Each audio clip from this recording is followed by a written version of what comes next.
different ones down here. First, I'll go first. I did syphilis. So, syphilis is a sexually transmitted disease caused by bacterium, and it's a sexually transmitted disease. It can cause long-term problems, and you can also die from it. It's very common.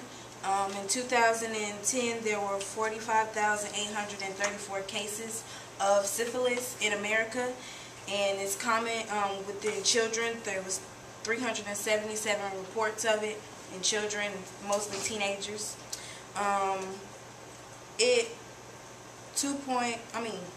Two-thirds of primary and secondary syphilis occurs among men having sex with men. So it's real common in the gay community. It's transmitted from direct contact with one of the sores on your body. The sores can be on your genitals, your vagina, your anus, or inside your rectum. So, like in this picture right here, this is inside, well, this is on somebody's butt. It's transmitted through sexual contact, and if you're pregnant, it will be passed on to your child.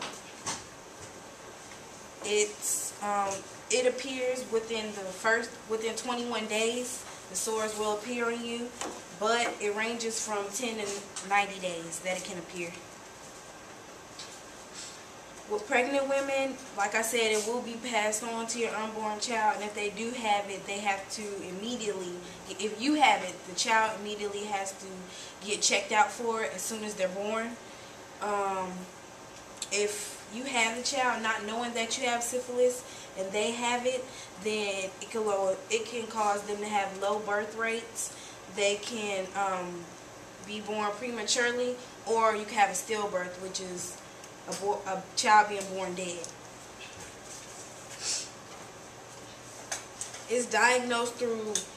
Mostly it's diagnosed through a blood test, but it can be diagnosed if they find a sore on you and they take a little bit of the sore and put it under a microscope, a special microscope. It's called the dark field microscope. When they put it under this, it can tell you whether you have it or not when they can trace it. It's the link between syphilis and HIV. Okay, oral, anal, vaginal, or penile-syphilis sores make it easier to transmit or acquire HIV infection. So if you have syphilis, there is a cure for it, but if you have it and don't know you have it, it can lead to HIV. It's treated through a shot of antibiotics, but that doesn't mean you won't get it again. You can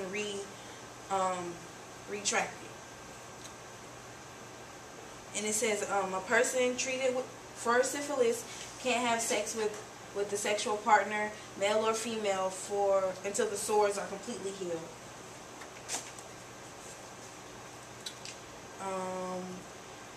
If you're pregnant or men having sex with men, if you have an HIV infection or your partners are positive for syphilis, you need to be tested. Like I said, it can come back. It's recommended to keep getting tested after you already had the shot for it, just in case you're still doing the same stuff you were to get it the first time.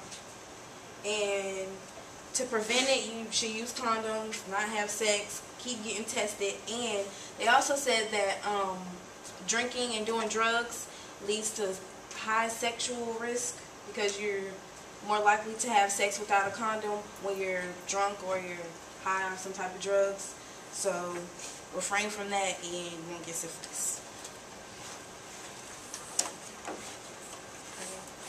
My disease was chlamydia. It's also caused by bacteria. It's known as the silent disease because not many people know they have it. Signs can show up between the first to the third week, but if you don't know that you have it, then you can keep having sex with people and pass it on.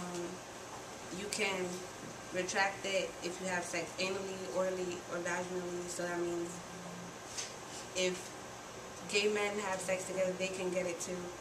And not only sores can come in your vaginal genital area. You can have it in your throat, or it can spread to your rectum. Signs and symptoms are burning, bleeding, fever, nausea, and pain during intercourse. It can get treated. It's a two-step process, so you'll have to get a shot first and then go back like a week later, and you'll still have to take antibiotics for a 7-day period, and within that period you can't have sex until all the antibiotics are done. If you don't get treated, you can also have a higher risk to contract any other STDs, and it infects reproductive organs, so the women can't have babies, and then the men will be sterile, so they can't produce babies. And that's it. Okay, mine is on herpes, and it's caused by the herpes simplex viruses type, and it's type 1 HSV1 and HSV2. It's mostly common in the U.S. and nationwide 16.2%, or 1 out of 6 people have it. It has been remained stable over the past decade, and is mostly infected from male to female, so most of the time females have it the most. For the symptoms is there's usually no symptoms, or it's mild symptoms, and most people don't really know that they have it. And most of the time it can be like flu-like symptoms like fever, body aches, and swollen glands, like during the first year. They also appear as blisters around the genitals, anus, and the rectum. And it may take up to 2 to 4 weeks to heal. To get herpes, you have sex with an affected person, and it's with anal, vaginal, and oral. And you can also get it from the sores. And with HSV1, it is caused by the mouth-to-mouth or the genital-to-genital. For the pregnant women, sometimes it can happen with miscarriage, or you can have a premature birth, and it can be passed on to the baby if it's a fatal infection. So if you let it go on for so long, if you don't know it, then it can be passed on to the baby. But you can use antiviral medication, and that's from 36 weeks to the gestation period, and this will just reduce the outbreaks. But if you do have an outbreak while you're about to deliver, then they'll most likely do a C-section, so the baby can still come out healthy. But it's better to keep getting checked up, get the baby checked up just in case it does have it, so that way they can take the medication that is needed for it. For right now, there is no cure, but as I said, you can continue to take the antiviral medication, and this can prevent or stop or shorten the breakouts.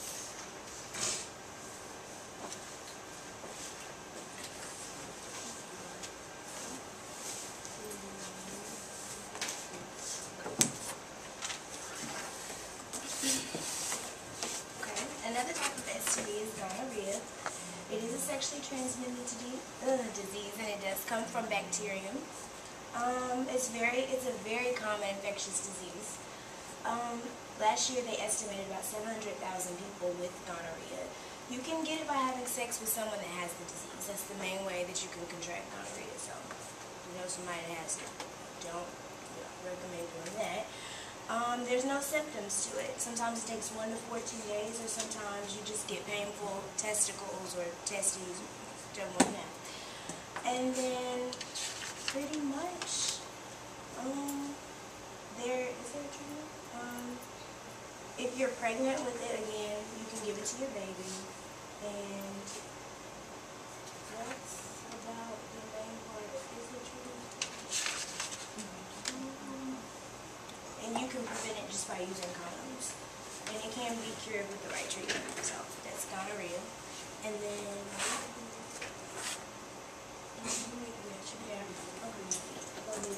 He's gonna go ahead and show you the PowerPoint. It's up there. Now we have our PowerPoint. Okay. Sorry about that, guys. as y'all know, we did sexually transmitted diseases. Some of the history. The first STD to be discovered was syphilis and gonorrhea. It was in the 16th century, and the first voluntary hospital was in 1746 in London.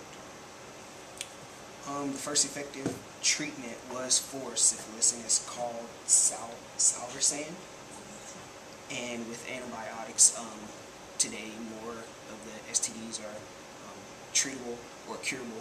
There's currently 25 STDs out there, and programs like Straight Talk, and they have health clinics and free testing is done to let you know which STD you have, whether it's curable, and your treatment process. This is a list of some STDs that are curable and not. As said, gonorrhea and syphilis and chlamydia are curable, and we all know HIV, which turns into AIDS, is not. Genital herpes and genital warts are not curable. Some statistics: 1 in 2 sexually active young people get an STD by the age of 25.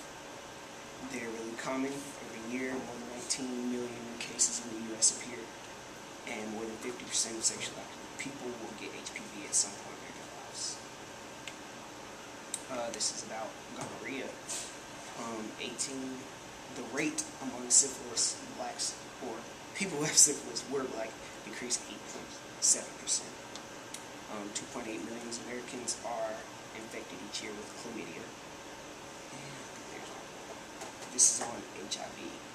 47,129 people were diagnosed with HIV in 46 states which reported the diagnosis. 1.2 million people are living with HIV in the United States, and since the epidemic began, an estimated 1,029,127 people in the U.S. have been diagnosed with AIDS.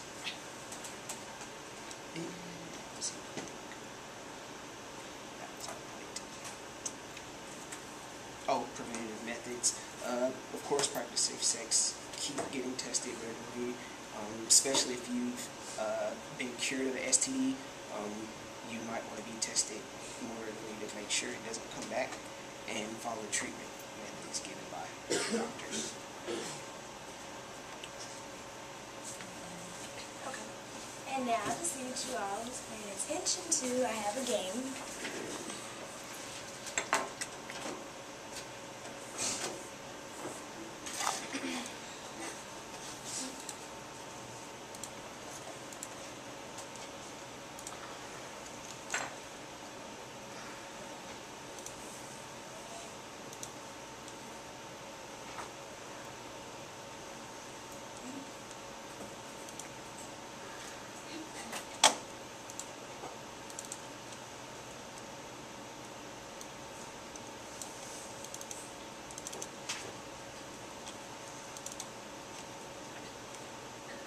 Alright. Okay. So for the first question, name 5 types of STDs. Who wants to answer that? Anyone? Go ahead. Was it you?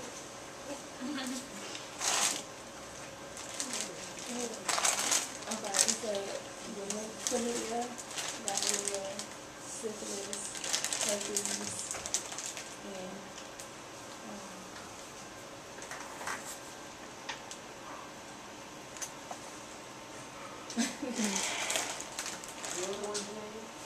syphilis, herpes,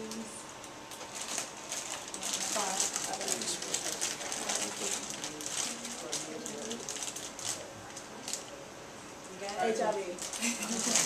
Alright. Okay, what is chlamydia? Anybody?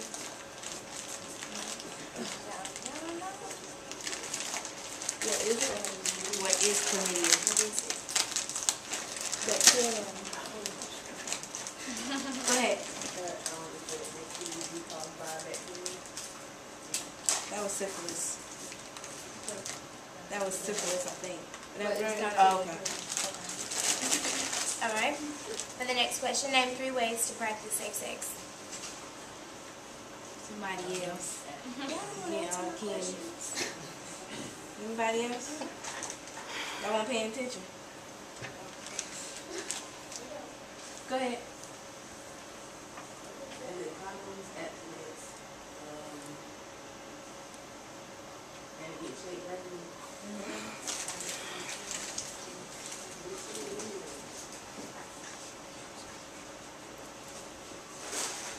Oh. Is there a treatment to cure herpes? No. Who said Who said no?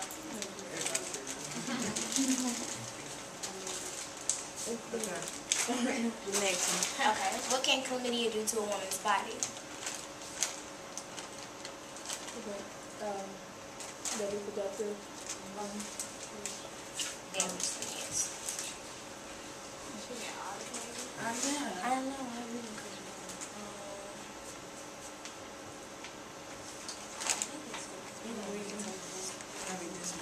Chlamydia is known as a silent disease. Why? Go ahead.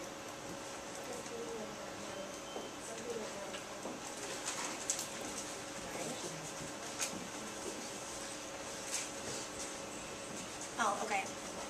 And then the last question, when genital herpes comes in contact with the mouth, vaginal area, or the rectum during sex, what can you increase? What is your new risk that you may have? No, like what is the possible new infection that you can have when you come in contact with that, with a person's genital herpes? Y'all remember? It's a new STD that you got. What's an infection now? HPV?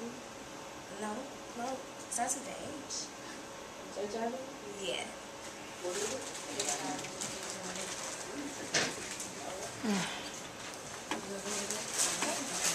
And that's our presentation. Well, she's running it. I got some discussion questions.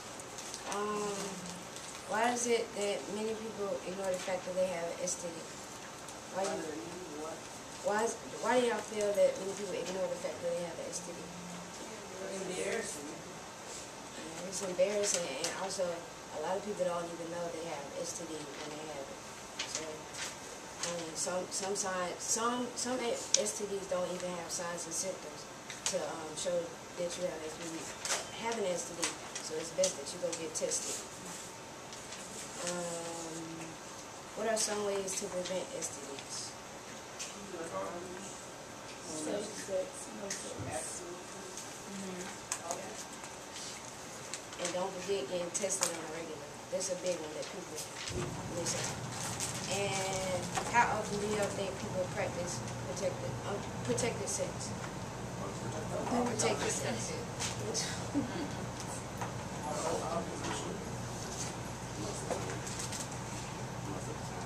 There's a lot of people that don't practice it. There's a lot of people, clearly it's millions of people that have STDs, so not enough people practice protected sex. Off that first question she said, where I said it's embarrassing to go to what was it again? Yeah, why don't they get tested? Y'all said it's embarrassing, but I'd rather be embarrassed than be dead. Well, y'all, from an STD or walking around with like a big old thing on my lip, then that's more embarrassing than going to get tested. Yeah, that's our presentation. Thank you. I need everybody's names from the first person who spoke first until the last one. Chelsea Heard.